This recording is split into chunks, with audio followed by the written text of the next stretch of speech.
Hello all, I hope you are doing well in these unprecedented times. Welcome to the FinTech Finance Virtual Arena where we're hosting you today. Today, we're going to be having a bit of a deep dive into the world of innovation and innovation management.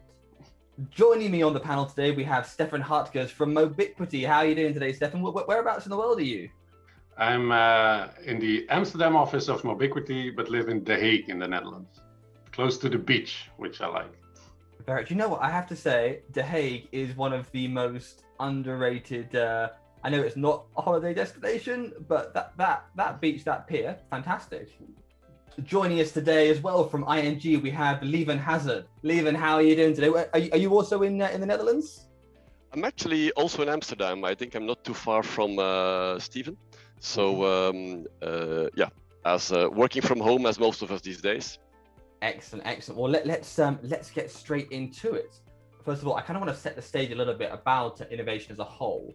Why are banks and financial service providers why are they investing in innovation management at the moment? Stephan, did you want to take this first? Yes. Well, many banks and financial service providers have been front running in the innovation because they saw the speed at which challenger banks were entering the market. So new technologies came, and the banks saw the risk of losing the primary contact with their customers. If banks lose that huge customer base, then they see their whole business models become obsolete in quite quicker time. So with this challenge and with new technologies coming and the need for a more customer experience, the banks saw the opportunity to jump on this new innovation management cycle and be competitive against the challenger banks and stay relevant for the future to secure their future revenue streams. Lieven, can I get you to weigh in on this? Because ING, I mean, you're a bank that has quite a substantial stake in a lot of different fintechs and really pushing the boat out when it comes to innovation management. What's your take here on why you are investing in innovation management? And are you going to take that from Stephan about the challenger banks nipping at your heels? Yeah, I mean, there's this famous saying, right? Innovate or die. And I think that was from Peter Drucker somewhere in the former century. And even at that time, as a bank, you needed to innovate, but the pace at which you had to innovate was much slower than today because, the outside world, the technology, the customer expectations, they were changing not as fast as today. And as Stephan said, notably the fintechs have, accelerated the urgency or have shown the possibilities of changing at a faster pace. We have seen in the big techs changing also the customer expectations. So what we have seen is that the pace of change in the outside world has accelerated. And then there's this other quote from Jack Welch. He basically said, if the rate of change in the outside is higher than the rate of change on the inside, you have a problem. It's kind of what he said. And what we have seen in the past 10 years with this pace of change in the outside accelerating so fast, we needed to come up with ways to also match that speed and pace at which we are innovating. And that's what innovation management is about. It's about accelerating that pace of change to meet those customer expectations and indeed to live up to the challenges that or the possibilities that we have seen from the fintechs and the big techs out there. I want to look to the future. So how do you see innovation management evolving and moving forward? What are some of the key concepts that you can see being brought forward? Stephan, can I get your take for the future with your crystal ball? Yes. Well, actually, it taps in already to a couple of things that Lieven is mentioning, because I think one of the four front runners in this space is ING, and also a couple of the clients that we're working with in banking. And what I see might be categorized into three categories. A further optimization of the current practices, an evolution in there, and an adoption. So the optimization, evolution, and adoption. So let me explain a little bit more about these concepts. So the optimization taps into doing the things in the innovation space that the banks have been starting to do, and then learning from it and optimizing the current way of working. So when the first ideas were generated, maybe the innovation factory started by looking around and collecting all the random ideas that were floating around the company, putting them in a list, and that was the way to generate ideas. Or there would be hackathons, or there would be idea boxes where employees could submit their ideas. That was basically just the first iteration of idea generation. What we see now, as Lieven also explained, there's a much more strategic approach to generating ideas, which starts with a strategic framework. There can be tools applied or concepts applied, like the innovation thesis, for example, that really sets out where to innovate and where not to innovate. As Lieven explained, the terminology in ING is then the value pockets. That's where to play, how to win. All these concepts, they become much more targeted now, and there's much more investment in it, because otherwise the pipeline of ideas will dry up and your innovation factory comes to a halt. And that's what was recognized recently. So this introduced a further optimization of the current practices. And secondly, when you can see the evolution of these ideas going through the funnel, at some point in time, they reach the later stages of the funnel. So where the investments were initially into understanding the concepts in the beginning of the funnel, which was very much around user validation and ideating the new concepts and really prototyping and building MVPs. Those were the buzzwords. Now we see those ideas actually having been proven to generate value. So now the whole concept is, how do we start building them into products that actually generate the value that is promised? So the whole focus is in an evolution going into the later stages of the funnel, where other practices are relevant, where other people or other capabilities in such an innovation factory are applicable. Then we can, yeah, sure. So I was going to say, when you say value, are we talking internal or external value? Yeah, so obviously in the beginning, it's always looking at the value for the customer. So if it has value for the customer, it also has value for the internal organization. And then later on, and that's maybe tapping into an adoption, what the innovation factories have started to teach the companies is how to apply all these methodologies of innovation. And as Lieven also explained, there's an adoption by other areas in the business of these practices that can generate more types of value. So that could even extend into back office operations, for example, where it might not be coming from building new products and services, but how do we generate value for a customer in the back office operation process that might not tap into the cool and fancy people with the sneakers in the innovation factory, but the cool people in the back office operations who use these techniques of ideation and validation to come up with new ways to create better customer service. So those are the three directions I could see innovation management go into: an optimization, an evolution, and an adoption. Lieven, what's from your crystal ball of where we see this heading? Yeah, a lot of things that Stephan says resound very well with the challenges we are seeing. So maybe just to build on that specifically for ING. So what we see, we had in the past one area to further evolve, and that we have evolved already starting this year, is we had our what we call our Chief Innovation Office. It was more like a staff department with the labs under it to develop those new ideas. Do you mean Benoit Legrand? Yes, absolutely. Yes. I have a pack of Benoit Legrand playing cards to hand. No way! I didn't know they existed. Okay, good. I was waiting for you to bring them up. I had that prop there at the ready. There we go. Yes. So, well, actually, of course, he pioneered a lot, and also with his predecessors to build up what we call this Chief Innovation Office.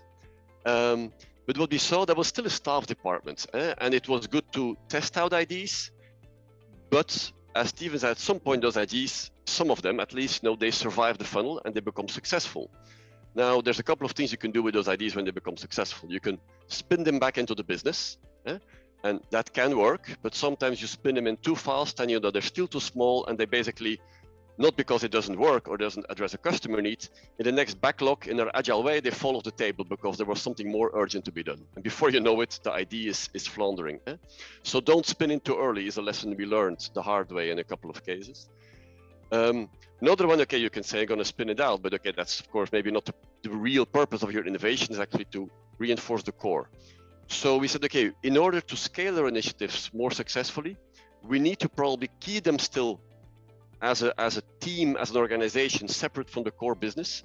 And that's one of the key reasons why we set up ING Neo, which is setting innovation up as a proper business area next to the other business areas of the bank, with an own P&L, and own with a specific IT policy, with a specific risk policy, with a specific HR policy, so those businesses can actually further scale in the business. So that's one evolution that we have been seeing, always with a clear concern of keeping that connection with the core. And an example that we have in there is, for example, Dealwise. It's a proposition where we say, okay, we bring good deals to our customers.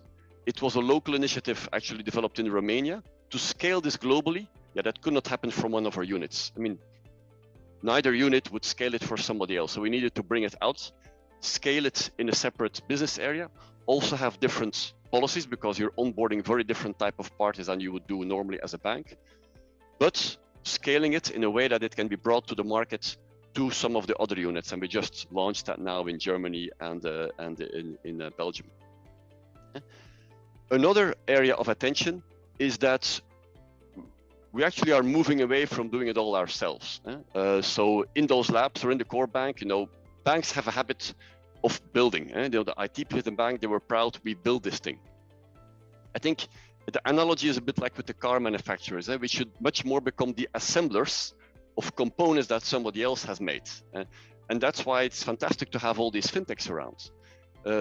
Probably 5 years ago, we looked at those fintechs more as, oh, they are big threats to us. They're gonna compete with us. Well, they come up with fantastic new technologies, but what they don't have is these miles of clients that we have. So what we see, we actually actively partner with a huge number of fintechs. We have an active fintech scouting team, and we're further scaling that. So how can we really use those fintech propositions and embed them into our core? Another way to move away from doing ourselves, it's not always the other bank that is our competitor out there. So we see a number of initiatives where actually start partnering with other banks. For example, in the wholesale banking space, we have Cobase. It's kind of a consortium initiative. You can see a corporate customer can see all of their bank accounts and do all of the payment stuff around that for all the banks they have. So we started up ING, but to scale it is okay. This doesn't make sense if it's only ING, and we have 2 other banks that joined as shareholders there. Another initiative I think is a very good one because I'm Belgian, so have although I live now most of the time in Amsterdam. What we started up in Belgium a couple of years ago was It's Me. It's a digital identity for anybody. And we saw it's not something you want to do as a bank alone. So we partner with the other banks, with the big telco firms, and we brought up this new digital ID proposition that allows you to do everything online with the digital identity instead of your ID card. So that's the second evolution I'm seeing. And then the third one is also a bit to what Stephan says. We're definitely not finished yet with bringing in those innovation methodologies into the core business. We have some units where it works successfully. We see other units where that's going slower. And what we see there, the methods is one thing, and we can continue to refine those, but that's actually not the key challenge. We actually need to simplify the methodologies so that it can really be scaled at mass, but also not only work on training people with the methods, but work on the leadership angle. The leaders of the different units, they need to be showing the example behavior in the sense that they need to ask for the validations that have been done by the customer and not just basing it on their own opinion. And in the units where the leaders play that role and actually, role modeled the type of behavior you want to see with these new methodologies, we see the adoption of those methodologies being more successful. And then another element, when you want to scale those methodologies, it's of course around the governance. Banks are known for heavy governances. Okay, you know, that's not going to go away easily because it's about the money of the people and we need to be trusted and secure. But how can we, in that governance, build in these innovation proof points? And I spoke earlier about our innovation methodology PACE. One of our units, it's ING Australia. They actually said in all their governance methodologies say, if you haven't paced it, you get no money. So you just don't pass to the next stage. So you have to show the evidence from the customer early on before you get the money to actually code or build it. And that is pretty much based on these lean startup methodologies. Stephan, can I just get your opinion in terms of the spinning out of some of these elements when it comes to, well, within the innovation management? Yeah, so we have also helped a couple of banks spin out these kind of initiatives, and there are several challenges that we have seen that had to be conquered because it was new to the bank. First, it starts with people that are passionate about the idea, but not necessarily with all the capabilities of building a business. So if you're spinning it out, you really have to make sure that you're assembling a team that is also capable of building a business. So not only the person that was able to test the idea in the market and prove that there is value, but really convert it into a business model that generates future revenue streams for a standalone company, really requires some solid team composition with all the elements. But being still part of the bank or innovation hub methodologies and linked to it, also gives it challenges with how do you then stay involved, or how do you make sure that the concepts of the innovation factory or hub are still being respected. So do you work together still on the KPIs of monitoring the success as an innovation factory? So even though you're spinning out, you can still facilitate and help. And it really depends on when to spin out. So some companies want to spin out as soon as the MVP has been developed. But that might be way too soon. But even after generating a product, it also still might be too soon to let it go on their own and let them swim because they lose the backup of the big bank. So all these lessons are being learned the hard way and corrected quite quickly, because that introduces the bank to think about what are we actually doing and how do we approach spin-outs, because that itself is already a challenge so to think about in a good way. So it requires resourcing, it requires KPI alignments, it requires new reporting structures, all these kind of things that had to be learned the hard way almost, right? So with that in mind, especially around the minimal viable product, how can banks go about identifying frictions and challenges across their innovation cycle? Yeah, so when we have these innovation factories, what we see is that there's still a lot of confusion about what is it actually innovation about, or what is digital. For some people, Lieven was saying about the board members being involved. It's not necessarily guaranteed that all the board members understand the concepts that we are so accustomed to within these innovation hubs, and like the methodology of Agile for decision making, right? Because that's almost counterintuitive to the methods that they learned when they were climbing up the ranks and in their new positions, their higher positions in the organization.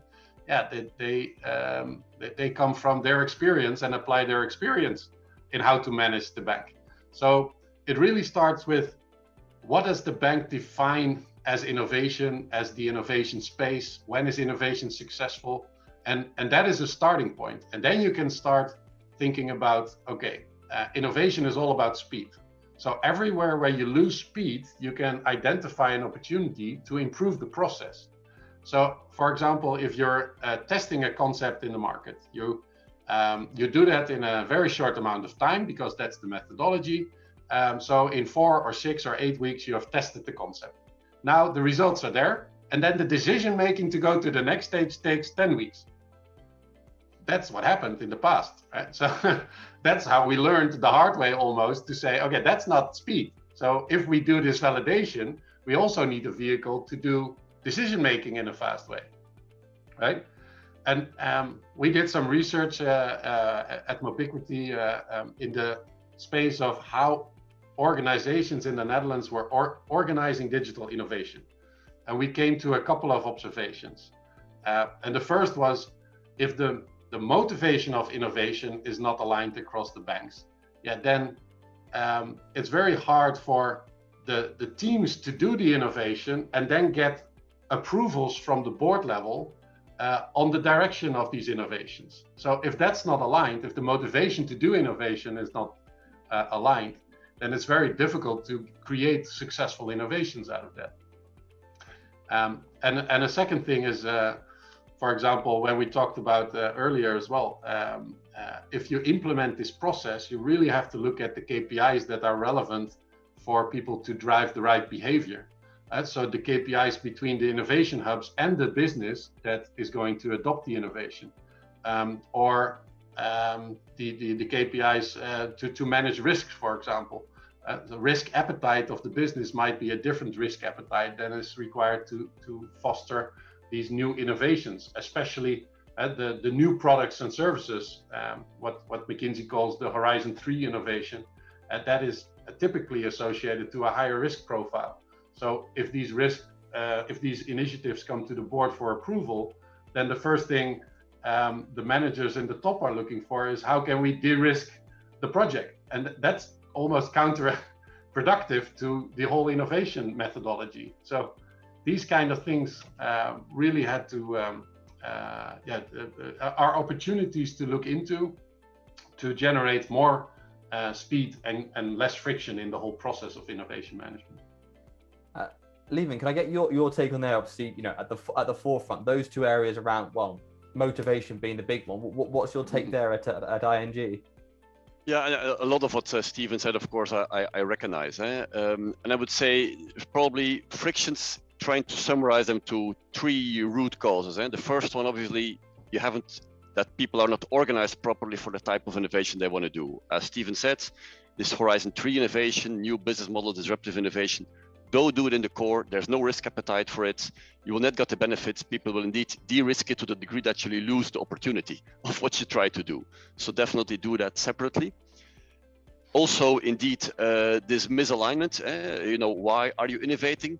So you need to have the right focus up front, agreeing, okay, this is an area that the opportunity is big or that the threat is big. So you really need to move into action. And that's what I highlighted earlier with this concept of value spaces. For example, we have a value space around, we call it disrupt lending, because there's so much happening in the lending sphere, from the crypto to the front end to the AI type of stuff. Okay, the bank really realizes this is something we need to own. We need to be on top of that. So we have all the mandate to go full blown in that area there and to go for disruptive stuff. But then the third one, it's about not having a good understanding of how to go about innovation. And it really boils down again to that innovation methodology. And it's in essence not that complex, but the error we see that people are making is that they don't understand the customer problem first they want to solve for before they start already thinking about the solution. And people already start building the solution before making sure that actually the solution is the real one that addresses the customer needs. So that's what we need to stage in our governance, and not only in the labs, but also in the core business. And the good thing, it fits really well with this agile way of working, where those decision cycles, as Stephan said, they can be faster and they are fast. But that we make sure that everybody's aligned.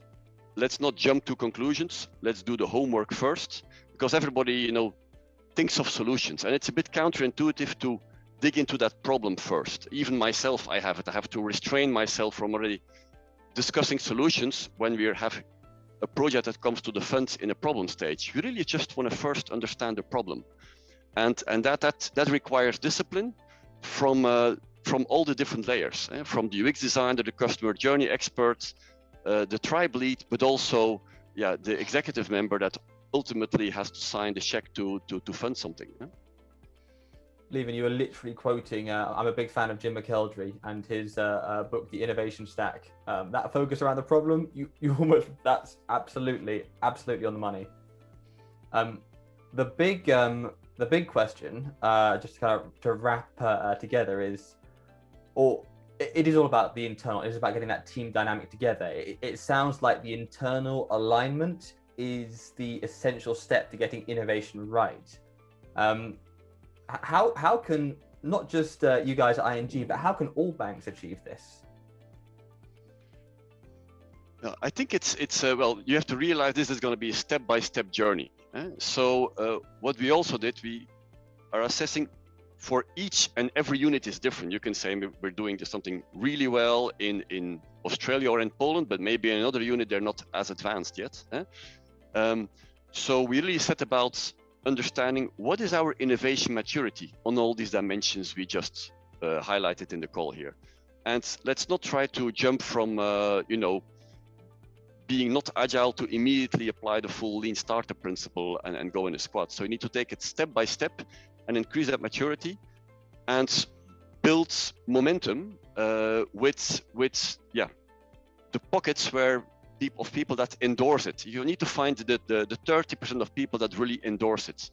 And it really starts with identifying those leaders in your company that want to take a risk and go out there and be a role model. Because then they get along the rest of the organization. Typically, we tend to underestimate how much talent there is in the existing organization. If they're empowered in the right way, because who doesn't want to improve the life of their customers and be taking decisions on that on a daily basis? And that for me is the key lesson. Know where you stand in your maturity. Try to make it a repeatable process. So don't think that innovation is about having that one lucky big shot, and hopefully we all have that once in a while and we find a new unicorn. But outside of that, it's a lot of hard work, step by step, on all different angles. And then methodology is one thing, leadership is the other one, and also address it in the governance and the way you're organized. See, that seems to be the way things like to go in Silicon Valley. You aim for that one big unicorn. Yes, but in reality, I mean, we tend to focus a lot on the spectacular innovation, and that's good. I mean, we also hope we're going to find the Holy Grail and come up with the next, Google for banking or something. If they haven't found it before, obviously that is. But there's a lot of value in those day-to-day improvements in a sales flow for a customer, in making sure that your whole bank is geared towards mobile. There's a lot of iterative steps that need to be taken there from the front end to the back end. And I believe that's the true value of innovation. And it's not always that spectacular, that one iteration, but if you add it all up, you have a sustainable model of improving yourself at the pace of change, which is competitive with the pace of change in the outside world. So I think that's the real challenge to get right. Excellent. Stephan, from your perspective, how can banks achieve that internal alignment? Yeah, and it's taps into what Lieven is saying about step by step. I firmly believe this is a journey you can't learn in one go. The step by step means learning about innovation management by doing itself. So the core principle about these innovation practices is learning, adjusting, fail fast, and that can also actually be applied to the innovation management implementation, right? By just doing it. So it starts by generating ideas, throwing them into a funnel, and testing out these ideas with customers, and learning the practices of design thinking and lean startup, trying to build cloud-based solutions that if the bank hasn't done that, respecting the digital maturity of an organization as well in the meantime. It's very important. And then just start by, especially if a bank is very new to this concept, by creating an isolated environment where this innovation can foster without complexifying the area of the standing organization. So I think it's very important to create this separate unit, like an innovation factory. I think it was Clayton Christensen, who said that. He's one of the innovation gurus at Harvard. He said exactly what Lieven is saying. It's important to realize that you cannot disrupt yourself. So if you cannot disrupt yourself, meaning you have to do it somewhere else first, and then start learning it and bringing it into your organization. And then you start learning about how that actually works. So how does that work with creating the right people mindsets and bringing the right talents together, and generating ideas and testing them in the market, getting the feedback, and actually go through the cycle of approval all the way up to the management levels. Of course, you enter into frictions when you do that. And those frictions are then the ones you want to solve. You don't want to take a waterfall approach of implementing innovation management by first designing the whole process of innovation for 3 years and then roll it out into the bank, right? Because that's always, that would be funny if some bank would like to try that. But learning by doing, adjusting what is not working, that is the agile way of working. So applying that is actually how it should be, and only fix what is wrong. So if you have something that works well the first time, well, good for you. You don't have to fix it anymore, right? So it works in the first go. But if you enter into a stage where it's not clear that a step is easy, or it's not clear who is actually facilitating a step and taking care of the approvals in a fast way, then maybe that's the point you want to solve for. So digging into the problem, also in the innovation management cycle, really understand the problem and coming up with a pragmatic solution to it. It's applying the concept of innovation management on implementing innovation management. Very, very well said there. Excellent. Well, guys, thank you so much for taking the time to speak with us today about innovation. I feel, and I think we'll put this in the description, there's a bit of a reading list of books to check out from here. Where can we, Lieven, first of all, where can we find out more about yourself and some of the stuff happening with the innovation team at ING? Well, myself, I'm on LinkedIn, obviously, Lieven Haesaert, you can find me there. And for what concerns ING, we have a lot of stuff on our corporate website on the type of innovation initiatives where we announce our fintech partnerships and the things that we are public about, so to say. You can also find a nice video about the PACE methodology on YouTube, and that actually summarizes very much what I just said, what this methodology is about. Would encourage you to look that one up.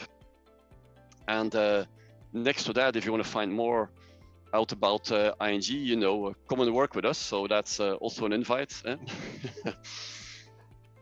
Excellent. And Stephan, where to find out more about yourself and obviously all the cool work that Mobiquity is doing? Yeah, similar. Also, I have a LinkedIn profile, Stephan Hartgers. I'm the VP for digital strategy. So I have the competences of strategy consulting and digital product management and the analytics team under me. So lots of cool stuff happening in my area, but in the rest of the company as well, which is on mobiquity.com. With a couple of use cases that we have there. A couple of the innovations that we have done for banks, for other organizations. I think there's a use case that shows that we can build a digital bank within 1 year and to public launch. So that's what we did in the Middle East last year. And I have one other book to recommend. It's The Corporate Startup. I think that's also a great book from Tendai Vicky. I have it here actually. It's on my desk all the time. So every time I need something, for example, the concept of innovation thesis is very well described in this book. We talked about that as well. Well, I wasn't going to give away the secret sauce, but definitely The Corporate Startup is probably the best book out there to get innovation management started in a holistic way. Yeah. And of course, there's a number of books out there that around innovation that can be very inspiring. But this one makes it plain simple about how you can make that innovation ecosystem work in a company. It was very inspirational to me when I started in this job. So what Lieven is saying, at ING, there's the methodology called PACE. Mobiquity, we have our own methodology, probably very similar because all the banks are doing the same thing. We call it digital traction. It has 5 gears. You go through these 5 stages. I don't think per se the distinguishing factor is in the model itself. It's in how you apply the model, with which principles are you applying it. And that's, I think, something that is also on our corporate website to see how we are distinctive in applying these models with hyper collaborative teams and concepts like that. I think that's a good point, actually, because you know, you have the one person who read this fancy book, another one heard a speech about somebody else. It doesn't really matter how you call it, as long as everybody speaks the same language on this. That really helps. So if you discuss a customer validation, okay, you're in that stage of the process.